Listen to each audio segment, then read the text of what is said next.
প্রিয় দর্শক, স্বাগত আজ দুপুরে। আপনাদের সঙ্গে আছি আমি নুসাত সাওম। সবাইকে শুভেচ্ছা জানিয়ে শুরু করছি আজ দুপুরের আজকের আয়োজন। আজ থাকছে সংস্কৃতি, এনটিভি অনুষ্ঠান সূচি ও দুপুরের অতিথি। প্রথমে থাকছে সংস্কৃতি।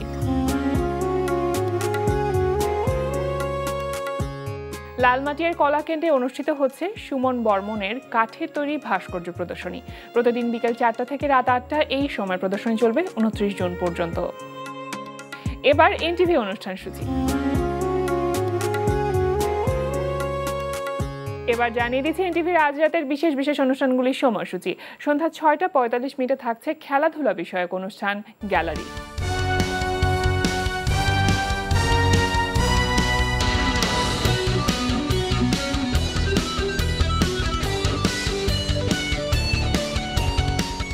রাত 8টা 20 মিনিটে থাকছে ধারাবাহিক নাটক ঘরে শত্রু বিভীষণ। আমি আর বাসা যাব না, বাসা থেকে বহিষ্কার। ওরে জাহান্নামে যাইতে বল। তাহলে হোয়াটসঅ্যাপে লোকেশনটা পাঠাও আব্বা। মানে জাহান্নামে গিয়ে কি কমু যে ইকবাল ভাই ছেলে আমি কি বলবো কি কমু জাহান্নামে গিয়া? তুমি এখন নামো, নামতে বলছি নামো। লোকেশনটা দিতে কও আব্বারে। লোকেশন তোমারটা তুমি খুঁজে দাও। হোয়াটসঅ্যাপে লোকেশনটা দিতে কও। জাহান্নামের লোকেশনটা লাগবে না আমার। ওই তুই কিন্তু জুনিয়র আমার। আব্বা আব্বা লোকেশনটা আব্বা ফোনে হোয়াটসঅ্যাপে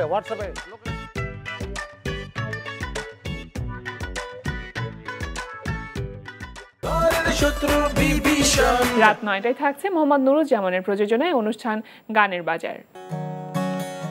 এলে যদি কেন চলে যাবে এখনই, ও তুমি একটু পরে শুরু হবে টিপ টিপ বৃষ্টি, ভিজে যাবে তুমি ও টিপ টিপ বৃষ্টি। এলে যদি কেন চলে যাবে এখন। রাত 9টা 30 মিনিটে থাকছে মুসাফির রনির পরিচালনায় ধারাবাহিক নাটক জোনাকির আলো। এই ইটের খাঁচায় কংক্রিটে ডানা ঝাপটায় ইচ্ছের পাখি, শহর জীবন বোঝে না তো মন, সবটুকু মনে হয় ফাঁকি। এখানে স্বপ্ন ভাঙার কান্না কেউ শুনেও যেন শোনে না, তাই বুকে ব্যথা কালশিটে চোখে শুধু জল ছবি আঁকি। বন্ধ মনের অন্ধকারে মোছে না তো কালো, সব কিছু মনে হয় জোনাকির আলো, জোনাকির আলো। রাত 11টা 30 মিনিটে সরাসরি সম্প্রচার হবে টক শো এই সময়।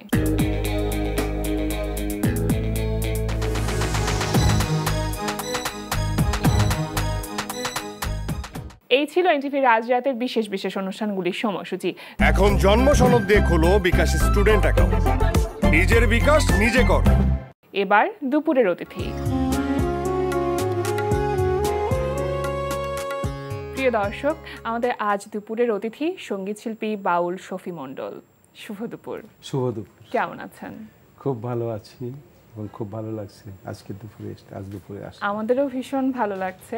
ঈদের পরে আজকে আমাদের এই আয়োজনের প্রথম পর্ব এবং সেখানে আপনাকে আমরা পেয়েছি।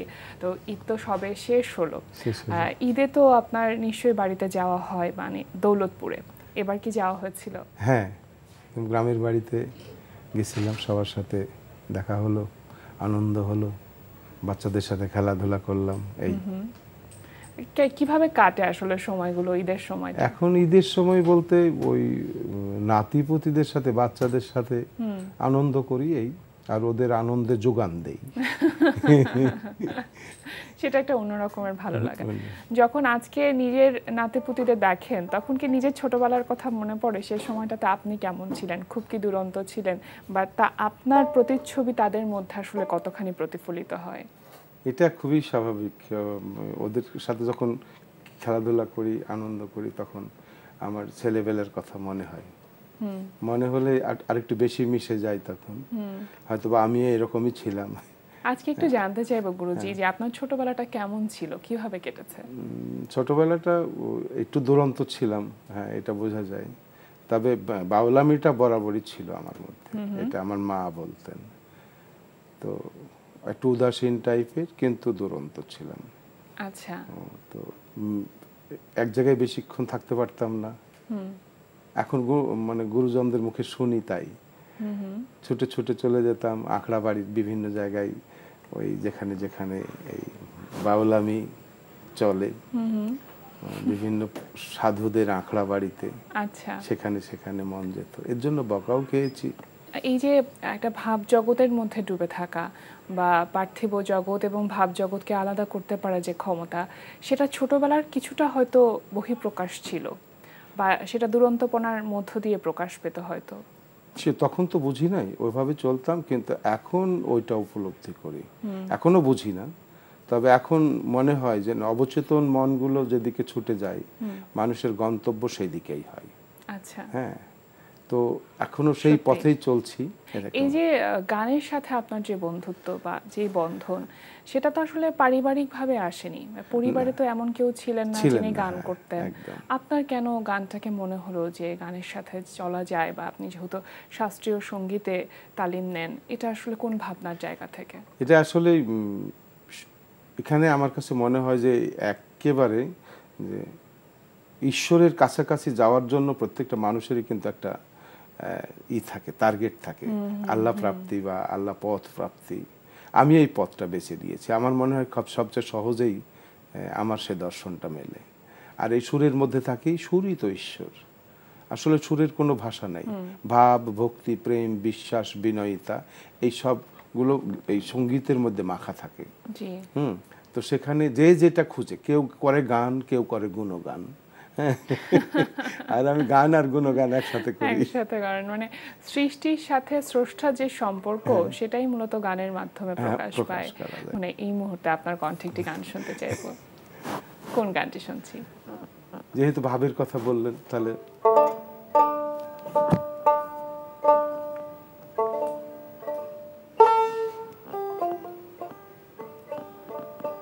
আছে ভাবের তালা যে ঘরে, সেই ঘরে সাই বাস করে। আছে ভাবের তালা যে ঘরে,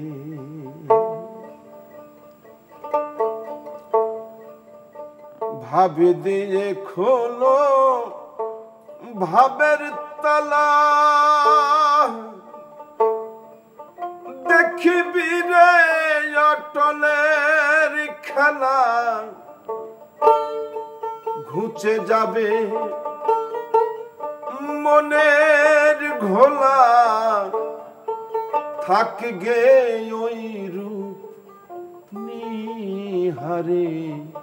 আছে ভাবের তালা যে ঘরে, ভাব না হলে ভক্তি কি হয়।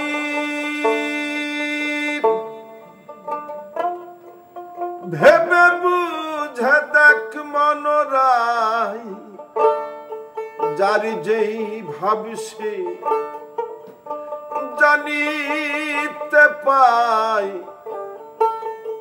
লালন কয় বিনয় করে, আছে ভাবের তালা যে ঘরে। এখন জন্ম সনদ দিয়ে খোলো বিকাশ স্টুডেন্ট অ্যাকাউন্ট। নিজের বিকাশ নিজে কর। আল্লাহ বলছে যে আমি তোমার স্মারকের থেকেও নিকটে অবস্থান করছি। মানে আমাকে নিকটে, এতটা নিকটে, সেখানে তুমি মনে মনে যা ভাবো আমি তাও জানি। হ্যাঁ, এত উচ্চস্বরে আমাকে ডাকার কিছু নেই। আমাকে ডাকো তুমি প্রেমের মাধ্যমে। ভাব, প্রেম, ভক্তি, বিনয়িতা এগুলো যেন থাকে। বাহ, এই কি সুন্দর কথা। এই যে যখন ভাব জগতের কথা হয় তখন আমাদের ভিতর অন্যরকম একটা অনুভূতি কাজ করে। পার্থিব জগৎ এবং ভাব জগৎকে একসাথে এই যে একটা ব্যালেন্স করে যে চলাটা, সেটা কি কখনো কখনো কঠিন বলে মনে হয় আপনার কাছে? বলা তো সহজ, আর ওটা বাস্তবায়ন এবং ওই পথে চলা একটু কঠিন তো আছেই। হ্যাঁ, সেই কঠিনটাও খুব আনন্দের। কঠিনটাও আনন্দের।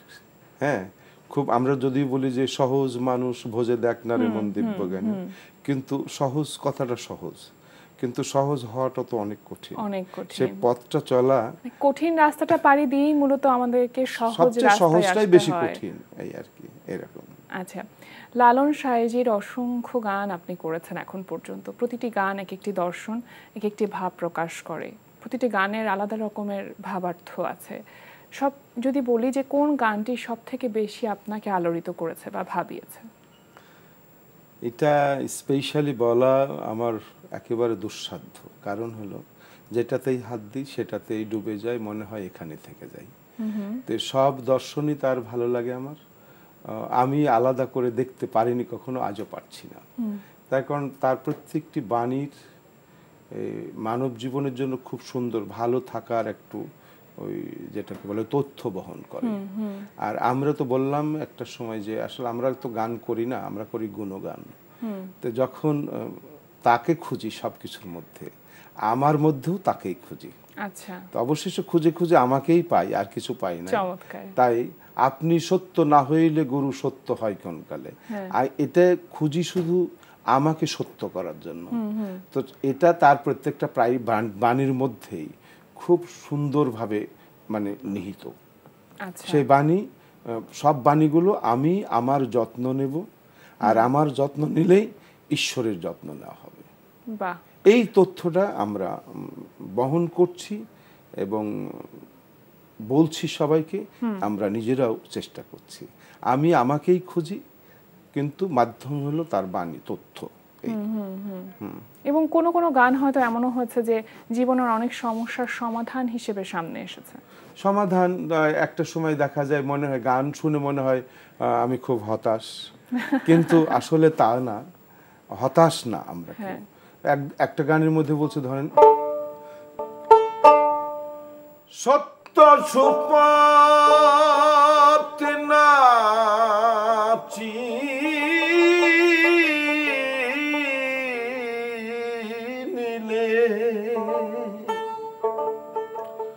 পাবিনে মানুষের দর্শন।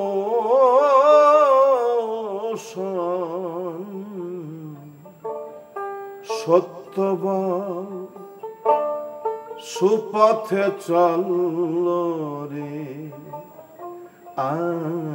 আমার মন। আমি আপনি আমাকেই বলছি যে সত্য বল সুপথে চল ওরে আমার মন, আমি আমাকেই বলছি। তাহলে এই যে পথ চলছি, ওকে বারবার বলছি।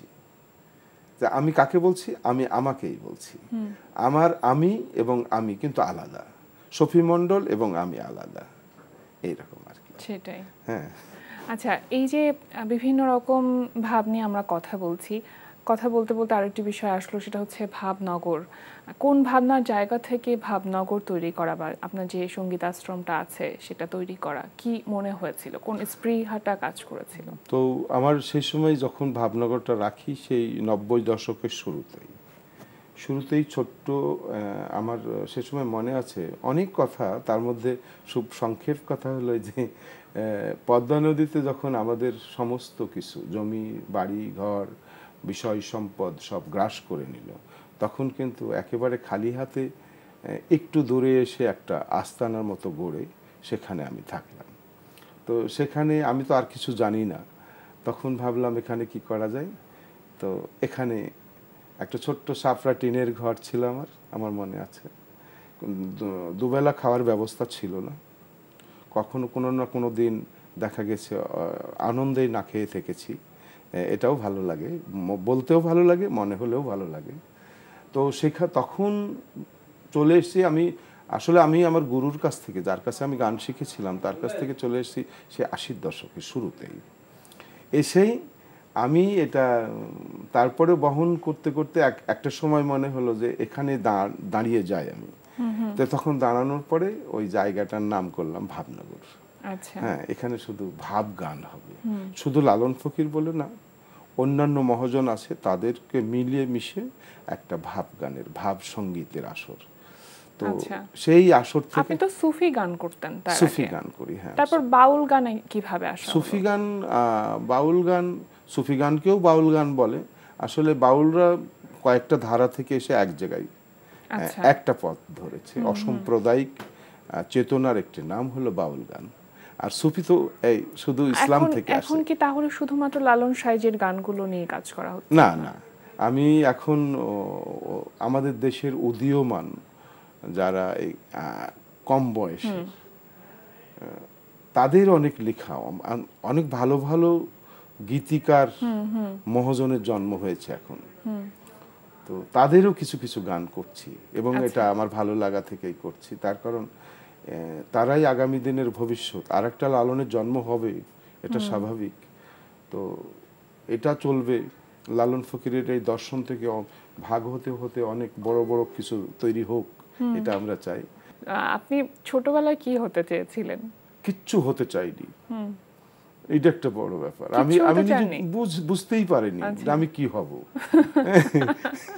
তো আমার ছুটতাম এই সুরের পিছনে। এটা হতে চাওয়ার জন্য কিনা তাও জানি না, এখনো হতে পারিনি। সুরের পিছনে এতগুলো বছর ধরে আসলে কাজ করে যাওয়া, আজকে যখন এই যে আপনার যে খ্যাতি বা যে যশ দেশে এবং দেশের বাহিরে, আপনার গায়কির জন্য বা আপনার চিন্তা ভাবনার জন্য আপনি যে বিভিন্ন রকম ভাবে প্রশংসিত হন, সম্মাননা পেয়েছেন, এগুলো আসলে কতটুকু আপনাকে অনুপ্রাণিত করে বা ভালোবাসার সেই শিহরণটা আপনি কতটুকু আসলে অনুভব করতে পারেন? আসলে এই যাদের গান করি তো তারা কিন্তু এগুলো আমাকে শিখিয়ে দিয়েছে যে তুমি মনে রেখো তোমার ওই রিজিকের মালিক হলো আল্লাহ। তোমার খাওয়া পড়ার জন্য এবং তুমি যে অবস্থানে আছো সেই অবস্থানের সব কিছু বজায় রাখার জন্য যা প্রয়োজন সে তুমি পরিশ্রম করো, যা প্রয়োজন সে নিজে পৌঁছে দেয়। এটা কিন্তু সত্য। আচ্ছা, এখন আমিও সেই পথে আছি, কিন্তু সম্মানের কথা বললেন না, সম্মানটা কিন্তু এক জন্মের পুণ্যে হয় না, এটা সত্য। সম্মানিত এক জন্মের পুণ্যে মানুষ ধনী হতে পারে, টাকাওয়ালা হয়, তারপরে খ্যাতি যশ হয়। হ্যাঁ, খ্যাতি হয় না, যশ হয়। কিন্তু সম্মানিত হতে হলে অন্য জন্মের স্বীকৃতি লাগে। অন্য জন্ম বলতে লালন ফকির বুঝিয়েছেন তোমার সামনে যে এটা আছে, শিশুরা আছে, যারা আছে তোমার সামনে, তারা তোমার পিতৃকুল, মাতৃকুল, গুরুকুল, ভক্তকুল এবং সব কুল থেকে যখন তোমাকে হাত তুলে আশীর্বাদ করবে আল্লাহ পাক, সেটা খুশি হয়ে তাকে সম্মানিত করে তাকে পুরস্কৃত করেন। আর সেই পুরস্কারটাই হলো এই সম্মান। তারপরেও মহাজনরা বলছে কে দেয় সম্মান, কে করে অপমান, এমন ছলনা কেন হে প্রভু,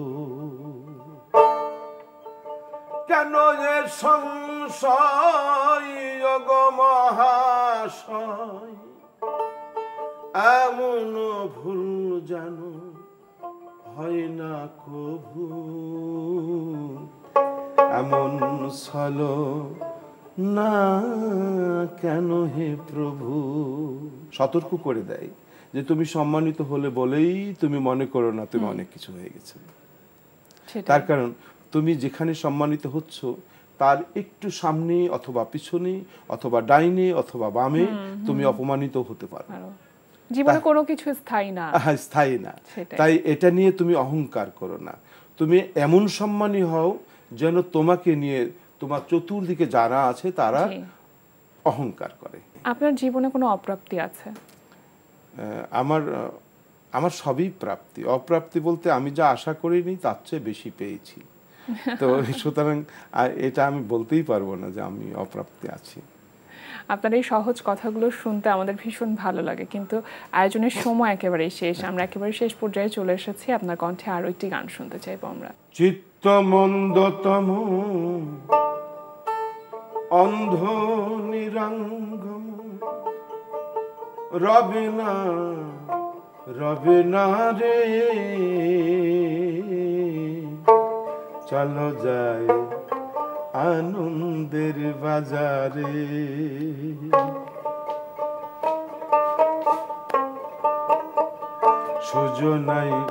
সুজনাতে সহজ প্রেম হয় সাধিতে, যাবে নিত্য ধামেতে প্রেম পদের বাসনা। প্রেমের গতি বিপরীতে সকলে জানে না, সেখানে কৃষ্ণ প্রেমের বেচা কেনা, অন্য বেচা কেনা নাই রে। চলো যাই আনন্দের বাজারে, সহস্র রাগের করুণ বাঁকা শ্যাম কর্ণ ধারণ, হইল গৌর বরণ রাধার প্রেম সাধনে। আনন্দে সানন্দে মিশে যোগ করে যে জনে, সে নিহেতু প্রেম অধর ধরা লালন কই যেতে পারে। চলো যাই আনন্দের বাজারে, চলো যাই আনন্দের বাজারে। এভাবেই আনন্দে মুখরিত থাকুক আপনার জীবন, সেটাই প্রত্যাশা করব। আর আজকে আমাদের আয়োজনে আসবার জন্য, সময় দেওয়ার জন্য গুরুজি আপনাকে অনেক অনেক ধন্যবাদ। আপনাদেরকেও অনেক ধন্যবাদ যে এত সুন্দর একটা আয়োজনে আমি এসেছি। এখানে সংশ্লিষ্ট যারা আছেন কলাকৌশলী সহ সবাইকে অভিনন্দন জানাচ্ছি। প্রিয় দর্শক, আমরা চলে এসেছি অনুষ্ঠানের শেষ প্রান্তে। অনুষ্ঠান সম্পর্কে আপনার মতামত জানাতে মেইল করুন আজ দুপুরে @ntvbd.com এ। বিশ্বের যে কোনো প্রান্ত থেকে যে কোনো সময় আজ দুপুরে দেখতে ভিজিট করুন আমাদের পূর্ণাঙ্গ ওয়েব পোর্টাল www.ntvbd.com। এছাড়া এনটিভির সব জনপ্রিয় অনুষ্ঠান ও খবরের আপডেট পেতে ভিজিট করুন আমাদের ইউটিউব চ্যানেল ও ভেরিফাইড ফেসবুক পেজে। সবার মঙ্গল কামনায় আজকের মতো এখানে শেষ করছি। শুভ দুপুর।